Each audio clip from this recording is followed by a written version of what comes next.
Bismillahirrahmanirrahim. Assalamualaikum warahmatullahi wabarakatuh.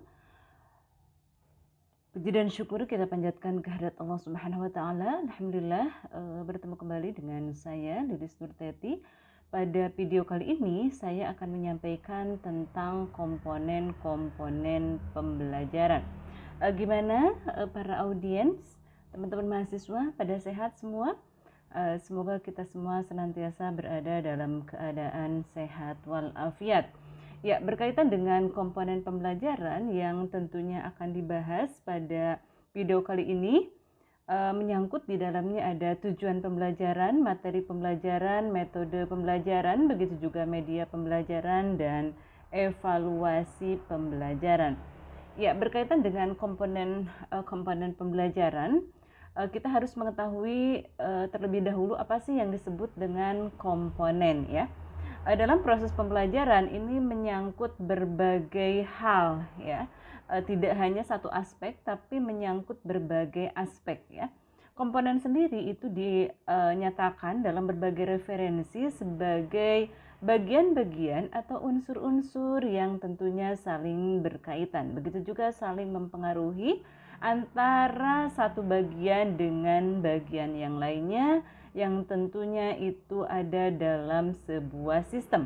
Ya, jadi antar unsur yang satu dengan unsur yang lain itu tentunya tidak bisa dipisahkan, begitu juga saling mempengaruhi dan tentunya saling memberikan kontribusi dalam suatu sistem tertentu. Itulah yang disebut dengan komponen. Nah, selanjutnya apa sih yang disebut dengan sistem? Ya, sistem itu sendiri diartikan sebagai satu kesatuan komponen yang tentunya satu sama lain itu saling berkaitan ya. Kemudian ada juga yang menyatakan bahwa yang namanya sistem merupakan sebuah keterpaduan yang di dalamnya terkait dengan adanya sejumlah komponen yang saling terintegrasi atau menyatu, begitu juga terkoneksi, saling terhubung, begitu juga saling keterkaitan ya. Begitu juga saling memiliki satu terobosan atau interpenetrasi, begitu juga saling ketergantungan atau interdependensi antara yang satu dengan yang lain ya. Komponen-komponen pembelajaran ini juga selain mencakup sistem tertentu juga tidak lepas adanya scope. Apa itu scope? Scope itu merupakan penyelenggaraan pembelajaran yang mau tak mau harus melibatkan paling tidak 5 komponen. Nah, itu nggak bisa dipisahkan gitu ya. Antara komponen tujuan, kemudian materi ataupun isi, kemudian metode ya, media, dan tentunya evaluasi. Itu paling tidak komponen yang tentunya harus tercakup dalam pembelajaran. Nah, di sini ya pembelajaran ya sebagai sebuah sistem tadi menyangkut paling tidak ada 5 aspek ya. Bagaimana aspek tujuan, tentunya itu ya sesuatu yang tentunya harus dicapai, materi sesuatu yang diberikan tentu kepada anak. Kemudian metode berkaitan dengan bagaimana cara penyampaian materi itu sendiri ya supaya bisa mencapai tujuan yang diharapkan. Kemudian bagaimana cara penyampaian materi itu sendiri tentu harus disertai juga dengan media ya. Ada juga yang menyebutnya alat atau bahkan nanti bagaimana mengukur prestasi belajar siswa itu sendiri atau proses pembelajaran itu sendiri, maka tidak lepas juga dari yang namanya evaluasi ya. Nah, selain itu juga bahwa satu sistem itu sendiri tidak lepas adanya sequence ya. Sequence tersebut tidak lepas dari urutan-urutan atau langkah-langkah, begitu juga prosedur kerja, mekanisme dalam sistem pembelajaran ya.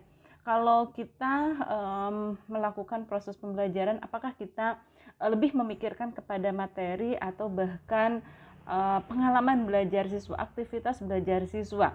Ya, terkadang kita sebagai pendidik ya ataupun guru kita lebih mementingkan bagaimana pengemasan materi, bagaimana misalnya materi dikuasai misalnya oleh seorang pendidik. Nah, itu juga memang tidak kalah pentingnya, tapi hal-hal yang lain juga tentunya sangat penting sekali. Nah, yang berkaitan dengan komponen pembelajaran, yang pertama tentu harus dimiliki pengetahuannya. Pertama berkaitan dengan tujuan ya. Apa itu tujuan pembelajaran ya? tujuan pembelajaran itu biasanya menyangkut perilaku yang tentunya diharapkan tercapai pada diri siswa setelah pembelajaran selesai dilakukan, ya. Kemudian ada juga yang menyatakan bahwa yang namanya tujuan merupakan tercapainya perubahan perilaku atau kompetensi yang tentunya harus dimiliki siswa setelah mengikuti kegiatan pembelajaran, ya. Itu jadi bagaimana perilaku-perilaku yang tentunya diharapkan muncul atau bahkan terjadi pada diri anak setelah kegiatan pembelajaran itu juga selesai dilakukan, maka tidak lepas dari yang namanya apa? Tujuan pembelajaran. Kemudian Umar Hamalik menyatakan bahwa yang namanya tujuan pembelajaran merupakan suatu deskripsi, karena nanti kaitannya dengan tujuan pembelajaran ini harus dideskripsikan dalam RPP, ya, mengenai tingkah laku yang tentunya diharapkan, begitu juga dapat dicapai oleh siswa setelah berlangsung pembelajaran. Nah, kaitannya dengan tujuan pembelajaran ini menurut taksonomi Bloom, begitu juga pendapat dari Caldwell ya dan kawan-kawan menyatakan paling tidak ada 3 domain atau ranah yang tentunya harus dicapai dalam tujuan pembelajaran. Pertama, mulai dari ranah kognitif, kemudian afektif, begitu juga psikomotorik atau psikomotor. Nah, itu ya. Kaitannya dengan bagaimana domain kognitif tentu sudah saya sampaikan juga pada pertemuan-pertemuan sebelumnya, itu tentu ada tingkatannya, begitu juga afektif dan tentunya psikomotorik gitu ya. Nah, salah satu sumbangan yang tentunya terbesar dari aliran psikologi behaviorisme diantaranya terhadap proses pembelajaran itu sendiri, diantaranya bahwa seyogianya tujuan pembelajaran itu sendiri tentunya memiliki tujuan, ya. Gagasan perlunya tentang tujuan pembelajaran ini pertama kali tentunya dikemukakan oleh Burrhus F. Skinner, ya. Nanti teman-teman mahasiswa akan mengkaji bagaimana misalnya pendapat behaviorisme tentang pembelajaran itu sendiri, ya, tahun 1950. Kemudian diikuti juga oleh Robert Meagher pada tahun 1962. Kemudian sejak tahun 1970 hingga sekarang, maka penerapannya semakin luas. Begitu juga hampir di seluruh lembaga pendidikan di dunia termasuk Indonesia, ya. Jadi ini penting sekali bagaimana penentuan tujuan pembelajaran itu sendiri. Dan kalau kita lihat bagaimana hierarki tujuan, ya, khususnya di Indonesia, tentunya juga ini harus merujuk pada tujuan yang paling atas, ya, tujuan goal, yaitu tujuan diantaranya pendidikan nasional, dan ini tercantum dalam Undang-Undang Sistem Pendidikan Nasional nomor 20 tahun 2003, ya. Bagaimana misalnya tujuan pendidikan nasional sendiri diharapkan misalnya mencerdaskan kehidupan bangsa dan mengembangkan manusia Indonesia seutuhnya, di antaranya bagaimana bisa mengendalikan diri, berakhlakul karimah gitu, ya. Kemudian juga dia juga bermanfaat untuk dirinya, bangsa, negara, dan agama. Kemudian yang selanjutnya ada tujuan institusional, tujuan yang diharapkan dari suatu lembaga pendidikan tertentu, biasanya sesuai dengan tingkatannya, ya, atau sekarang disebut sebagai standar kompetensi lulusan. Yang selanjutnya ada tujuan kurikuler atau tujuan yang sesuai dengan mata pelajaran atau mata kuliah tertentu, ya. Dan biasanya sekarang itu tercantum dalam standar kompetensi. Kemudian ada juga tujuan instruksional, ya, di mana tujuan instruksional ini paling tidak ada tujuan instruksional umum, kemudian tujuan instruksional khusus, ya. Yang hari ini biasanya tercantum dalam kompetensi dasar, kemudian indikator yang tentunya itu dijabarkan oleh guru, ya, sesuai dengan tujuan yang tentunya diharapkan setelah proses pembelajaran. Nah, dalam menentukan tujuan itu sendiri, tentunya ini harus mengandung berbagai unsur. Nah, paling tidak ada 4 unsur, yaitu A, B, C, D, ya. Kita lihat A-nya apa? Audiens, ya. Audiensnya kira-kira siapa? Apakah anak usia dini, kemudian usia SLTP, SLTA, atau mahasiswa? Tentu kita lihat, ya. Kemudian behavior, ya, kaitannya dengan bagaimana tingkah laku yang tentunya diharapkan tercapai, ya, ataupun sikap yang diharapkan tercapai itu seperti apa. Kemudian yang selanjutnya condition ya, melihat situasi kondisi yang tentunya terjadi ya dalam proses pembelajaran itu sendiri. Bagaimana situasi kondisi siswa, kemudian lingkungannya seperti apa, sarana dan prasarana yang tentunya diharapkan tercapai gitu ya. Kemudian yang selanjutnya degree ya. Nah itu. Jadi paling tidak ketika kita menentukan tujuan pembelajaran ini paling tidak mengandung 4 unsur. Ya, selanjutnya yang berkaitan dengan komponen pembelajaran berkaitan dengan materi pembelajaran. Ya, beberapa referensi menyatakan bahwa yang namanya materi pembelajaran itu secara garis besar diantaranya cakupannya ada pengetahuan, keterampilan, begitu juga sikap yang tentunya di sini harus dikuasai oleh peserta didik dalam rangka memenuhi standar kompetensi yang tentunya telah ditetapkan. Sedangkan menurut National Center for Vocational Education Research ya, paling tidak ada 3 pengertian dari materi pembelajaran itu sendiri. Di antaranya berupa pertama informasi ya, begitu juga alat dan teks yang tentunya diperlukan oleh guru ya, atau bahkan instruktur kalau dalam pelatihan-pelatihan ya. Kemudian di sini juga untuk merencanakan dan menelaah bagaimana implementasi dari pembelajaran itu sendiri. Kemudian yang kedua, materi pembelajaran itu menyangkut segala bentuk bahan yang tentunya digunakan untuk membantu guru atau instruktur ya dalam kegiatan belajar mengajar di kelas. Kemudian ada juga yang menyatakan bahwa yang namanya materi pembelajaran seperangkat substansi pembelajaran yang tentunya disusun secara sistematis dan bagaimana bisa menampilkan sosok yang utuh dari kompetensi yang tentunya harus dikuasai siswa dalam proses pembelajaran itu sendiri ya. Nah, kaitannya dengan materi pembelajaran ini tentunya menempati posisi yang sangat penting ya dari keseluruhan proses pembelajaran atau bahkan kurikulum, dan ini biasanya dipersiapkan oleh guru semaksimal mungkin ya. Dan di sini bagaimana juga bisa mencapai sasaran yang tentunya sesuai dengan standar kompetensi atau KIKD sekarang ya. Kompetensi inti dan kompetensi dasar. Artinya materi yang tentunya ditentukan untuk kegiatan pembelajaran hendaknya benar-benar dapat menunjang tercapainya berbagai standar kompetensi yang tentunya diharapkan. Begitu juga indikator. Nah, kaitannya dengan materi pembelajaran di sini menyangkut berbagai hal ya. Dengan jenis-jenis materi pembelajaran itu sendiri. Pertama, biasanya berkaitan dengan fakta ya. Apa itu fakta? Fakta merupakan segala sesuatu yang tentunya berwujud kenyataan. Begitu juga kebenaran. Biasanya meliputi nama-nama objek tertentu, apakah peristiwa, lambang-lambang tertentu, nama tempat, nama orang, ataupun yang lainnya. Contoh misalnya ada mulut, paru-paru, nama suatu tempat tertentu, ya, lambang-lambang tertentu dan yang lainnya. Kemudian yang kedua, biasanya jenis materi pembelajaran itu sendiri biasanya ada konsep ya.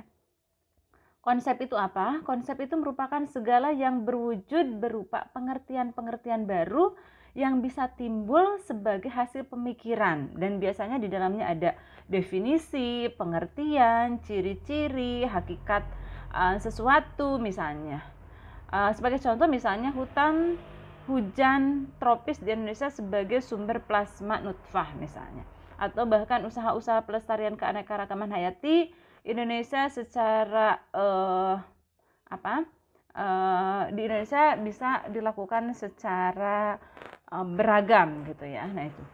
Kemudian yang selanjutnya ada prinsip. Apa itu prinsip? Prinsip biasanya berupa hal-hal pokok dan memiliki posisi terpenting. Biasanya di dalamnya apakah dalil, paradigma, teori ya. Berhubungan antar konsep yang satu dengan konsep yang lain. Di dalamnya juga ada implikasi dari berbagai prinsip itu sendiri, diantaranya ada sebab dan akibat. Kemudian yang selanjutnya ada prosedur. Prosedur merupakan langkah-langkah yang itu sistematis sifatnya, begitu juga berurutan dalam melakukan suatu aktivitas tertentu atau bahkan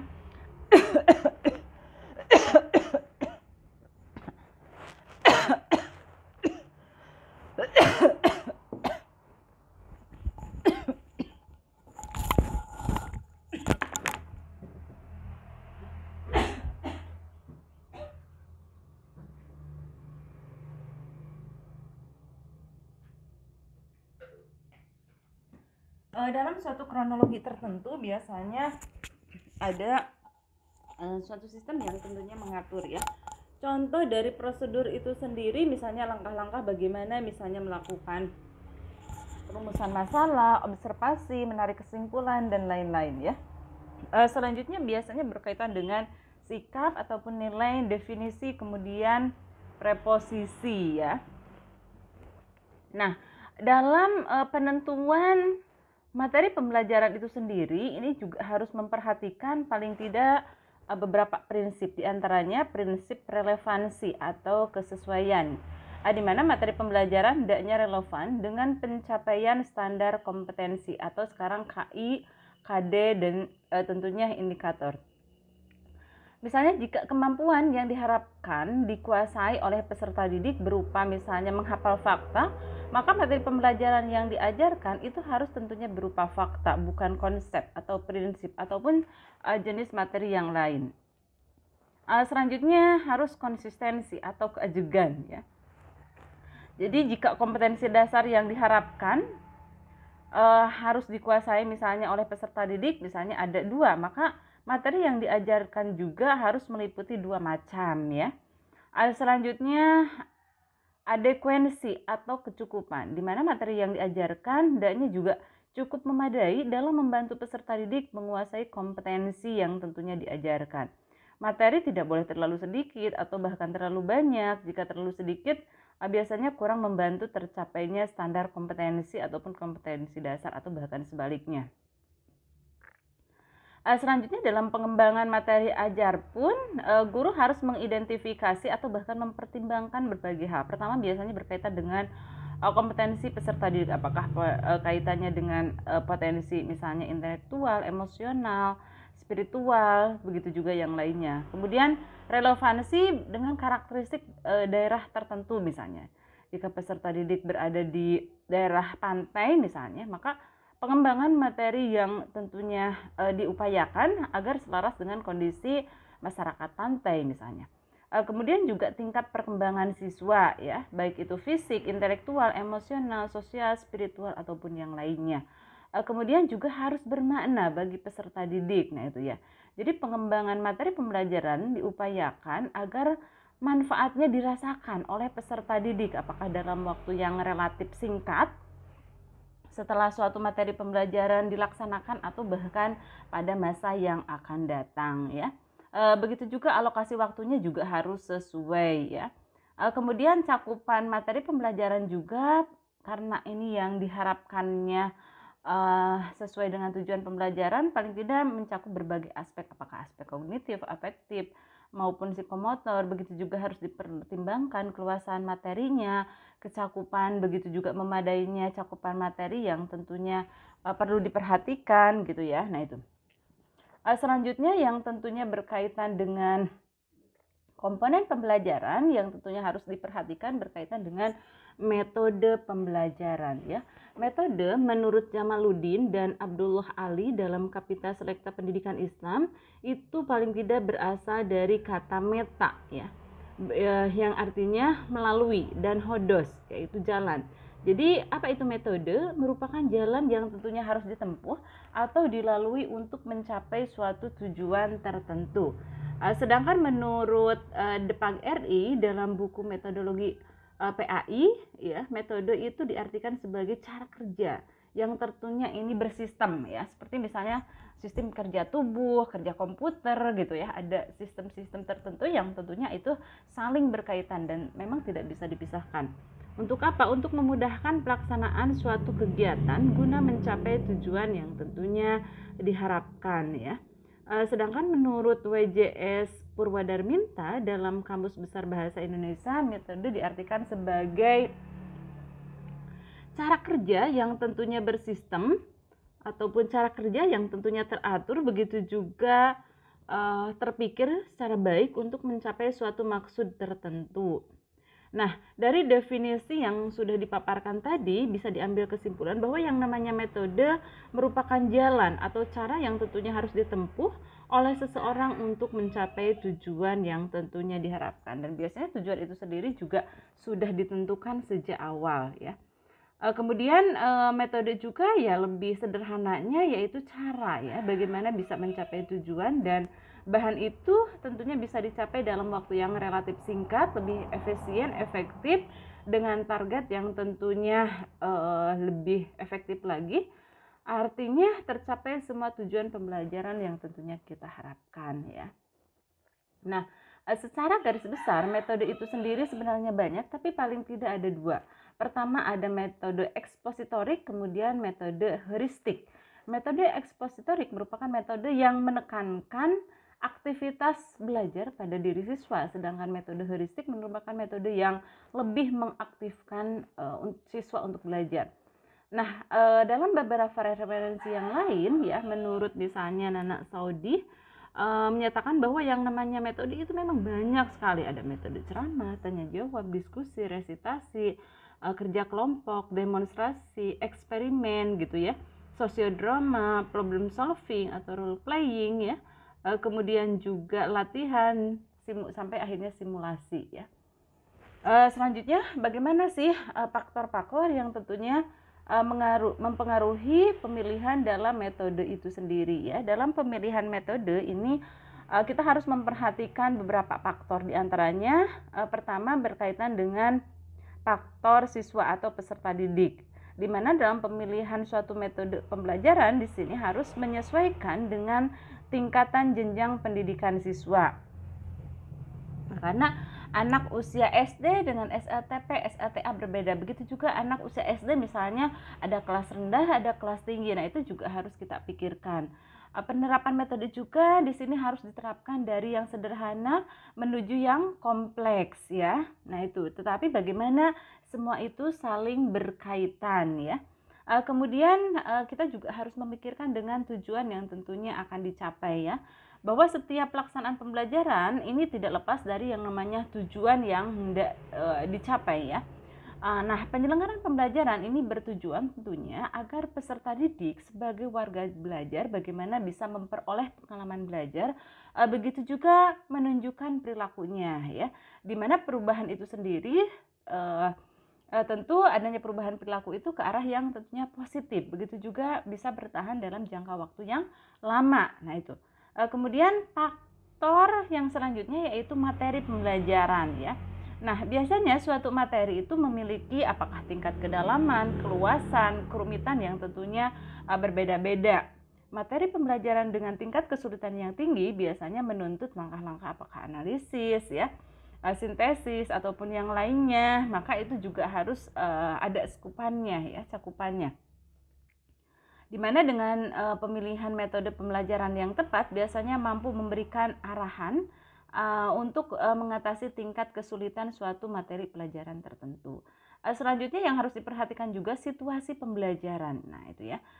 Situasi pembelajaran yang diciptakan oleh guru di sini tidak selamanya sama. Nah, itu maka guru harus memilih metode mengajar yang tentunya sesuai dengan situasi yang tentunya diciptakan, ya. Selanjutnya fasilitas pembelajaran. Nah, itu ya, kita juga harus memikirkan bagaimana fasilitas diharapkan di sini bisa memudahkan proses pembelajaran. Begitu juga pemenuhan kebutuhan proses pembelajaran. Setiap institusi, setiap sekolah bisa saja berbeda-beda fasilitasnya. Bagi sekolah yang telah memiliki fasilitas pembelajaran yang lengkap, maka ketersediaan fasilitas bukan hanya suatu kendala, tetapi mungkin beberapa sekolah yang fasilitasnya belum memadai, nah ini juga ada kendala tersendiri.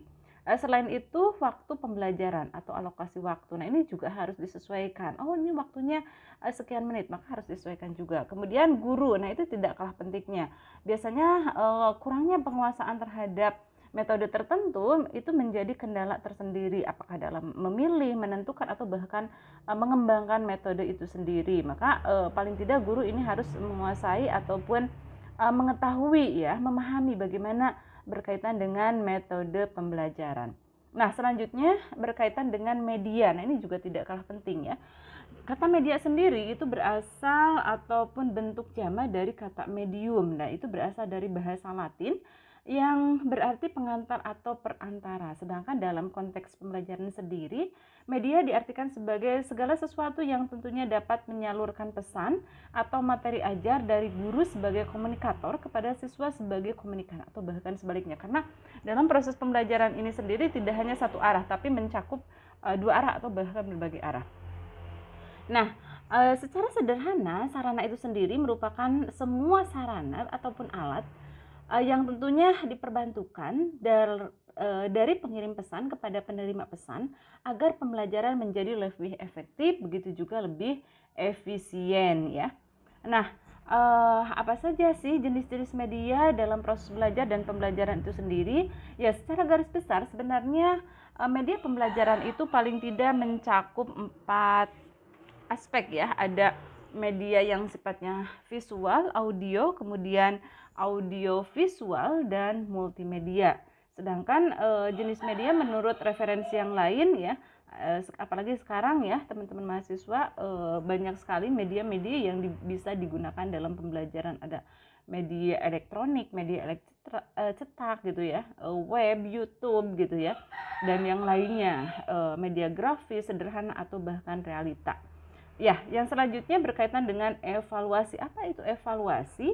Evaluasi merupakan upaya untuk melihat apakah proses pembelajaran berlangsung atau mungkin hasil pembelajaran itu bisa dikatakan berhasil dengan baik ataupun tidak ya. Nah, kaitannya dengan evaluasi pembelajaran ya, memang ini secara apa ya, bahasa ya, evaluasi itu sendiri ya berkaitan dengan sesuatu yang tentunya nanti akan terlihat ya, bagaimana setelah proses pembelajaran itu sendiri ya. Jadi kaitannya dengan evaluasi ini sangat penting sekali ya. Dan kata evaluasi sendiri merupakan penyaduran bahasa dari kata evaluation ya, yaitu bahasa Inggris, yang mana lazimnya diartikan sebagai penaksiran atau penilaian. Kata kerjanya yaitu evaluate ya, yang berarti menaksir atau menilai. Sedangkan orang yang menilai atau menaksir biasanya dikatakan evaluator ya. Jadi intinya bagaimana evaluasi itu sendiri merupakan suatu proses bagaimana mempertimbangkan sesuatu, apakah barang atau gejala tertentu dengan berbagai pertimbangan, atau bahkan ada patokan-patokan yang tentunya digunakan gitu ya. Walaupun ya kalau kita lihat berbagai referensi kaitannya dengan evaluasi itu banyak sekali pengertiannya ya.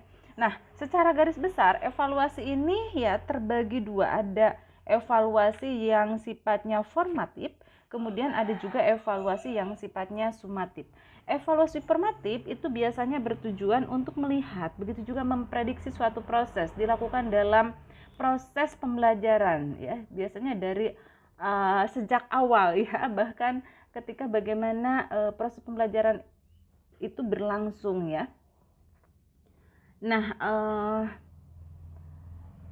kemudian yang selanjutnya ada evaluasi sumatif. Nah, itu evaluasi sumatif ini biasanya bertujuan untuk mengukur tingkat keberhasilan siswa dalam proses pembelajaran ya. Sehingga di sini biasanya dilakukan pada akhir sesi pembelajaran. Ya, biasanya ciri-ciri tes sumatif itu ya dilakukan di akhir pembelajaran, dan teknik yang digunakan untuk mengukur hasil belajar biasanya ditentukan oleh tujuan pembelajaran. Dan ini biasanya dilakukan juga tes buatan guru bagaimana kelayakan unjuk kerja, apakah secara lisan, kerja laboratorium, atau penilaian hasil seperti misalnya pembuatan laporan penelitian ataupun yang lainnya. Nah, itu ya. Jadi tes formatif ini dimaksudkan untuk memantau sejauh manakah suatu proses pendidikan telah berjalan sebagaimana yang telah direncanakan, dan biasanya ini diberikan secara periodik selama pembelajaran untuk memantau kemajuan belajar siswa atau bahkan memperoleh balikan untuk guru, begitu juga siswa. Sedangkan penilaian sumatif ini biasanya dilakukan untuk mengetahui sejauh manakah peserta didik dapat berpindah dari satu unit pembelajaran ke pembelajaran berikutnya, dan itu biasanya diberikan pada akhir suatu program pembelajaran atau satu unit pembelajaran, dan hasilnya biasanya digunakan juga untuk menentukan seberapa jauh siswa menguasai tujuan pembelajaran ya. Nah itu. Oke, saya kira untuk pertemuan kali ini berkaitan dengan atau video kali ini cukup sekian berkaitan dengan komponen-komponen pembelajaran yang tentunya ini harus dipenuhi dalam proses pembelajaran itu sendiri, diantaranya bagaimana adanya atau cakupannya tujuan pembelajaran, kemudian juga materi ya ataupun bahan pelajaran, kemudian menggunakan juga metode tentunya media, dan tentunya harus menggunakan evaluasi ya. Terima kasih, semoga bisa bermanfaat. Assalamualaikum warahmatullahi wabarakatuh.